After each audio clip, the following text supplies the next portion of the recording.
We're back here with another lineup review. This is from the 1/22/21 NBA shot. We had a small slate last night, three-gamer. A little bit of injury news, not too crazy. We had Giannis being out, breaking pretty early. Kind of later in the day, we had De'Aaron Fox being ruled out, and both those plays definitely kind of shaped this slate and who was in the winning lineup. So this lineup here is by Chad G. 20. He won $30,000 last night. Congratulations to you. And today I'm just gonna go through and review his lineup and see why everybody did so well and how they contributed to being the winning lineup. I believe this is like a crucial piece in research that people kind of overlook. So I'm kind of here to go over it and show you guys why it's an important aspect, and maybe take some things about why these players did what they did and how he got these players in their lineup and kind of implement into ours so we can improve our own game. If you like what I'm doing or have any critiques or you want to say anything, go ahead and drop a comment down below. Make sure to subscribe if you want to see more of these. I plan on pumping these out pretty frequently, nightly. So if you like these and keep wanting to see them, go ahead and subscribe. So without further ado, let me go ahead and hop into this. So the first point guard spot, we have Tyrese Halliburton coming in at 37.7% ownership. He was a pretty obvious play in my opinion. We had De'Aaron Fox breaking that he was going to be out, so that left Tyrese with more ball handling and more shot opportunities. We saw with De'Aaron Fox being out a little earlier in the year, around mid-December, Tyrese is coming in, 50-point games in and out. So felt like a pretty obvious play in my opinion. This game also had the highest over/under on the slate and one of the tightest spreads, even though the spread wasn't that tight. Pretty much all the games last night were projected to blow out, even though a lot of them didn't. Coming to the next spot, we have Chris Paul. He's been on fire recently. I believe the last 2 or 3 games he's been averaging around 50 fantasy points over there on FanDuel. Um, I believe Brogdon, Karis LeVert were ruled out pretty late in the night, but they came in questionable, so it didn't look like they're going to play, especially Brogdon. He's been out for the past like 9, 10 games, played one game, probably played like 20 minutes or something like that. So it didn't look like he was going to play tonight. And ever since he's been out, Kiefer Sykes has been starting. And he's more of a smaller stature kind of guy, kind of like an Isaiah Thomas kind of frame. So he's kind of a liability on defense, and that's what Chris Paul kind of took advantage of tonight. Um, Chris Paul, as you see, almost had him a 2020 game, 18 points, 16 assists, and 4 steals that really bumped him up.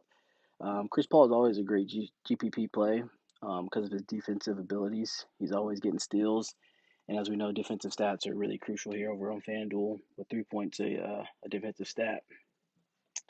Coming in at shooting guard, we have our first kind of GPP off the wall play, Dante Divincenzo.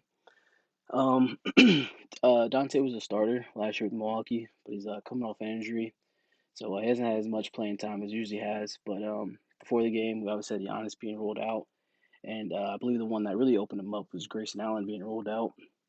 That allowed Dante to kind of get some minutes to actually do something. Prior to this game, he was averaging around 19 to 20 minutes a game. In this game, he finally got above 25 minutes, and that kind of allowed him to, get some more shots up and have more opportunities for fantasy points. This is a great environment for him. As we know, Sacramento just hemorrhages fantasy points, and it was a very high scoring game. So he had a good environment for him to put up some fantasy points. He's always a guy that's known to get some defensive stats as well. As you see, he didn't have too many, but he did have a steal. And I mean, that's the difference from 26.6 points to like a 30-point game. So, good play, in my opinion. You also had in a similar spot Pat Connaughton, who also did very well. I believe they were on the same price, a couple $100 difference, but he also did great. Similar spot, similar minutes boost and everything of that sorts. Next in shooting guard, we have Drew Holiday, kind of another obvious play with Giannis being ruled out. Drew's been coming off an injury, so the past prior 2 games he's been off the bench, minutes limit. So it was kind of risky, kind of playing him in this game. But before lock, we got the news that he was starting. So I believe it was pretty confident play that he was going to get at least a 30-minute allotment and his usual boost with Giannis being out. Previously with Giannis being out, he's been ranging from easy night in, night out, 50, 60-point games, and that was so usual that his price got up to around 10K before he got hurt. But again, highest over under in the slate, tightest spread, which we want out of our games. Kind of aligned it up for him. He also coming in, like I said, he's off the bench, so he's only putting up 12 to 8 shots. So he really wasn't getting much usage on the offensive end, but he kind of bounced back tonight, seeing about 20 shots he threw up last night. And he's another guy that can also give you some defensive stats as well, as we see 2 steals. And you kind of have a better chance of getting those in these higher paced, high scoring matchups. So that's a great play and another kind of obvious one. Our first small forward here, Chris Middleton, another obvious play with Giannis being out, as you can see by the 66% ownership. Um, he's been killing it, even with Drew being out, and especially with Giannis being out, he's been killing it as well. He sees a boost in usage and shot attempts. Great matchup. Like I said earlier, Sacramento just hemorrhages fantasy points. Um, and this was the highest team implied total on the slate. So somebody's going to score for Milwaukee. And if we had any worries about Drew Holiday, then it was undoubtedly going to be Middleton. As you can see, he did prove that to be correct by dropping 34. He also has a great history versus Sacramento. Regardless of Giannis or Drew Holiday being out, he averages 49 fantasy points versus Sacramento over his last 4 games. So he definitely has some great history, and he definitely backed that up by dropping another 49 points against Sacramento. Um, Another kind of off the wall play here. Next, we have Harrison Barnes coming in at 15% ownership, dropping near 30 real life points. Like I said earlier, no De'Aaron Fox, so this allowed more shot attempts to kind of be spread out through the offense. Halliburton's not really a guy who's going to come out and throw 25 shots. You have Terence Davis. Yeah, he's going to throw up some shots. So this is kind of, and then Buddy Hield off the bench is going to throw up some shots as well, just chuck up some threes. But this is kind of like the more low key kind of guy who's going to get some shot attempts. I believe over his last 5 games, he's only had around 10 shot attempts. And this game, he came in and showed that there was certainly a boost on his end of the offense with 18 shot attempts. Another thing I think people kind of overlooked was with no Giannis being there, there had to be a shift in the lineup. So I believe Pat Connaughton started at small forward. He's kind of a smaller build, kind of a guard. And Harrison Barnes is kind of a bigger small forward, kind of a power forward tweener. So I definitely gave him a little size advantage, and I think that helped him on the offensive end tonight, scoring 29 points. It was also a great matchup, regardless of who was starting. Milwaukee's been hemorrhaging points to small forwards and power forwards, and he kind of plays both of those, like I said earlier, being a little bit of tweener. So great low key play, especially on a 3 game slate. You kind of got to get different in some spots. Um, Next up, our first power forward spot, we have Jared Allen. I mean, we all should know this man's a walking double double. He's gonna get you some blocks as well. Great matchup versus OKC. OKC is awful across the board, hemorrhaging fantasy points to any position. With center, being one as well. It's also great because OKC lacks a true big body down low who can like bang with other centers. With Jared Allen being a 7 footer and OKC lacking one, you can kind of see how he was able to take advantage of that size mismatch. I believe Jeremiah Robinson Earl, he's a 6'8", and Jared Allen being 7 foot, so that's a 4-inch advantage. And I mean, Cleveland is just big across the board, starting power forwards in almost in every spot. So there's certainly a rebounding and point scoring opportunity to be held there. And a side note is also very smart to play a center that has power forward eligibility. Because centers overall, just generally speaking, have a higher ceiling than a power forward. So it's always a smart decision to play a center in the spot over a true power forward.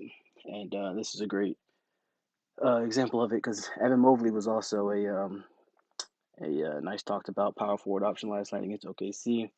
But as I previously explained, Jared Allen scoring more points than Mobley kind of shows that centers over the power forward argument. So that's a great little tournament pivot in my opinion. Next in the power forward spot, another kind of off the wall play. We have Michael Bridges coming in at 26.4%. Michael's a really good real life player. Not so much fancy. He plays great defense, kind of a 3-and-D kind of guy. So he doesn't do much on the fantasy end. But last night he definitely produced. Like I mentioned earlier, the Pacers are depleted across the board. So there was nobody really out there who's going to stop anybody from scoring. Um, it was also the second highest implied total on the slate last night. So somebody had to score some points. And Michael truly benefited off of Devin Booker having an awful, awful night last night. Devin's been on a tear recently. But last night it kind of came to a halt with him shooting 5 for 23. So that kind of opened up somebody else to be the leading scorer. And Chris Paul's not a guy that's going to go out there and take 20 shots. No DeAndre Ayton, JaVale McGee's not going to take 20 shots. So it kind of opened up for Michael Bridges to kind of come in and lead the scoring last night. Kind of all the dominoes falling in the right spot for that kind of play. And last year we had our center, probably, well, easily the best GPP play on the entire slate, and which for sure won him this 30,000 last night. We had Bismack Biyombo coming in at 5.9% ownership. Shout out to you guys who were on this. This is a great play. Um, he was sneakily playing 25 minutes a game ever since DeAndre Ayton's been out. I know a lot of the hype's been on Jalen Smith coming in, but Bismack has definitely taken over that backup center role. JaVale McGee's also been coming in about 20 minutes a game, so not very many minutes. So this kind of solidified Yambo getting at least his 25. Um, as we know, Miles Turner's been out, Domantas Sabonis has been out, and we have Goga starting down low, and he's just been hemorrhaging fantasy points. Obviously, in this game last night, in his first game he started, first game he allowed 36.5 points to Kevon Looney, who I don't know if you guys know is not a very good center, not a very good fantasy guy as well. But for him to score 36.5, that's pretty substantial. Um, JaVale also got into some foul trouble early in the game, so that kind of opened up for some more minutes for Bismack to take advantage of that weak interior indeed defense, and that's something to certainly look forward to in the future. As I believe Sabonis is supposed to be out the next 2 games, and I'm not sure how long Miles is supposed to be out, but he might be out for the foreseeable future as well. Um, so yeah, that concludes it. Great lineup. Congratulations to you, Chad G. If you guys like what I'm doing here and want to see more of these, again, remember to subscribe and like the video. Appreciate y'all.